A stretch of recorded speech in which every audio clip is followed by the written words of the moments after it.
నువ్వు రోమ్‌కెళ్ళినప్పుడు రోమన్ లాగానే ప్రవర్తించు అంటారు. When you are in Rome you must be a Roman అన్నటువంటిది సామెత అదే. కానీ మన వాళ్ళు అమెరికాకెళ్ళి అమెరికాని భారత్‌లా మారుస్తుంటే అమెరికన్స్ కోపమొచ్చింది.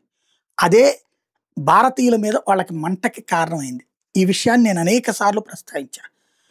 మన పని మనం అక్కడికి ఇదివరకటి పాత తరం వాళ్ళు ఎన్ఆర్ఐలు మన గౌరవాన్ని పెంచారు.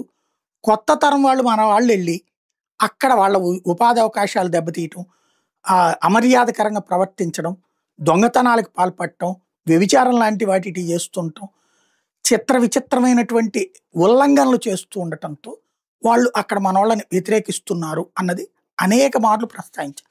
ఇప్పుడు అదే విషయాన్ని అమెరికాలో ఉన్నటువంటి తెలుగు వాళ్ళందరూ కూర్చుని మాట్లాడుకున్నారు. పెద్ద చర్చే జరుపుకున్నారు. ఎలాగుండాలి అన్నటువంటి దాని మీదన దీనికి సంబంధించినటువంటి ఒక సూచనలతో నిన్న పెద్ద కార్యక్రమమే నడిచింది. అమెరికాలో నివసిస్తున్న భారతీయులు మరీ ముఖ్యంగా కొందరు ప్రవాస తెలుగువారి ప్రవర్తనతో భారతీయులకి చెడ్డ పేరు వస్తుంది, కొందరు అవగాహన రాహిత్యంతో వ్యవహరిస్తుండటంతో ప్రవాస భారతీయుల గౌరవానికి భంగం వాటిల్లుతుందని డాలస్లో ఎక్కడైతే మనవాళ్ళందరూ అత్యధిక రకంగా డాలస్ అంటే అదొక ఆంధ్ర లేదా అదో తెలుగు రాష్ట్రం అనుకునేటటువంటి పరిస్థితుల్లో అక్కడ వక్తలు ఆందోళన వ్యక్తం చేశారు. కొందరు విపరీత పోకడల వల్ల భారతీయులందరూ అపఖ్యాతి మూటగట్టుకోవాల్సి వస్తుందని చెప్పారు. తోటకూర ప్రసాద్ ఆధ్వర్యంలో డాలస్లో ప్రవాస భారతీయ అవగాహన సదస్సు నిర్వహించారు. ఈ సదస్సులో స్థానిక చట్టాలేంటి, నియమ నిబంధనలేంటి, సాంస్కృతిక విలువలను గౌరవిస్తూ బాధ్యతాయుతంగా ఎలా జీవించాలన్న అంశం మీద చర్చించారు. విభిన్న సంస్కృతులు, భాషలు, మతాలు, ప్రజలు నివసించే అమెరికాలో ఇటీవల జరిగిన కొన్ని సంఘటనలు ప్రవాస భారతీయుల ప్రతిష్టను దిగజార్చేలా ఉన్నాయని వక్తలు వాపోయారు. అమెరికా చట్టాల ప్రకారం అనుమతి లేకుండా వీధుల్లో ఉత్సవాలు జరుపుకోవడం, బాణసంచా కాల్చడం, లౌడ్ స్పీకర్లు వినియోగించడం ప్రమాదకరమని చెప్పారు. రోడ్డు మూసేసి జరిపిన ఉత్సవాల వల్ల ఒక అమెరికన్ డ్రైవర్ తుపాకీతో బెదిరించిన ఘటనని ఉదహరించారు.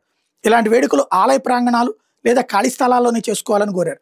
సినిమా థియేటర్ల వద్ద పాలతో అభిషేకాలు, ఈలలు, డ్యాన్సులు వంటి విపరీత చేష్టల వల్ల అమెరికన్ మనల్ని చిన్నచూపు చూస్తారని, ఇలాంటి ఘటనలు ప్రవాస భారతీయులపై ప్రతికూల ప్రభావం చూపుతాయని చెప్పారు. రాజకీయ నాయకుల అమెరికా పర్యటన సందర్భంగా కార్ల ర్యాలీలు, నినాదాలు, హోటళ్ల దగ్గర గోల చేయడం సరికాదన్నారు. అమెరికన్లతో స్నేహపూర్వక సంబంధాలు మెరుగుపరుచుకోవాలని చెప్పారు. డాలస్కి డల్లాస్ పుర్మని, గంటర్ని గుంటూరు అని, కేరళ గన్ని కేరళ టౌన్ అని పేర్కొనడం వల్ల చులకన భావం ఏర్పడే ప్రమాదం ఉందన్నారు.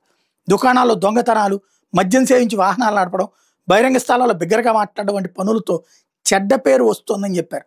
సోషల్ మీడియా ద్వారా రాజకీయ విమర్శలు, అనుచిత పోస్టులు అమెరికన్ అధికారుల దృష్టికి వస్తాయని జాగ్రత్తగా ఉండమని సూచించారు. ఇది నా వీడియోలు ఫాలో అయ్యే వాళ్ళకి అనేక సార్లు నేను ప్రస్తావించాను.